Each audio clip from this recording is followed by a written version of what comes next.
Tani,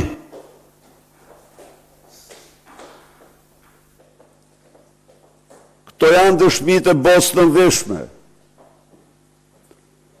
të zyrtarëve që në shkelje të gjitha ligjeve dhe parimeve të zgjedhjeve vepruan në mbar Tiranën. Por Tirana, për avokatët e farsës që përpiqen ta paraqesin si zonë pa krim, u dominuar nga banda më të fuqishme. Në Tiranë operative ishin banda e xhabavdve, e dokumentuar dhe paraqitur para jush, këtu me të gjithë veprimtarinë terroriste elektorale.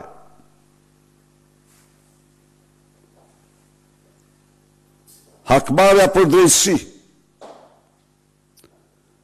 është një bandë me degën e saj të fuqishme në Tiranë, pavarësisht se tani për tani headquarterin e ka në Lushnjë dhe ka zëvendësuar bandën e Aldobares. Por në Tiranë janë eksponent kryesor të saj, ndër të cilët dabullët dhe të tjerë. Segmentet të bandës Shullazit, Seljani,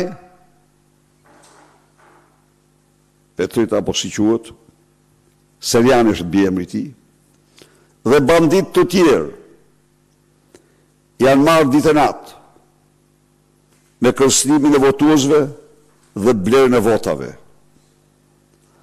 Pra, Tirana ishte ngërthyer në një darkë krimi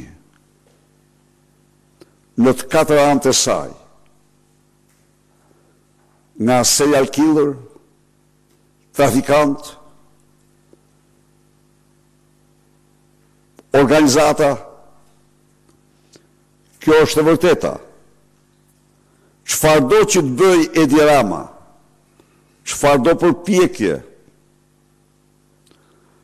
me asgjë nuk mund të fsheh farsën e shëmtuar elektorale të majt, të 11 majt 2025. Flucka dhe qeskat e tymit që shpërndan një ditë me një pretendim, ditën tjetër me një pretendim tjetër, faktojnë dështimin e tij të plot në maskimin e farsës elektorale.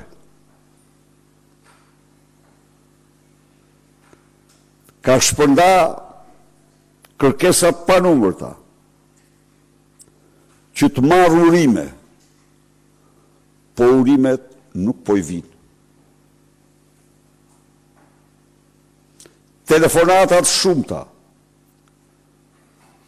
po statuse nuk postohen, urime nuk i vinë. I kanë ngecur në fyt zgjedhjet. Dhe do ngecin edhe më keq.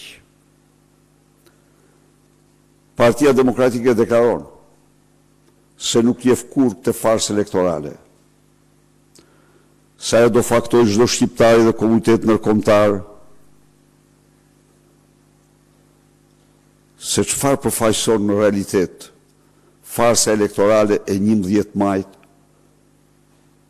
2025. Farsa më shëmtuar e zhvilluar që nga rënja e perdes hekur gjerë sot në Europë.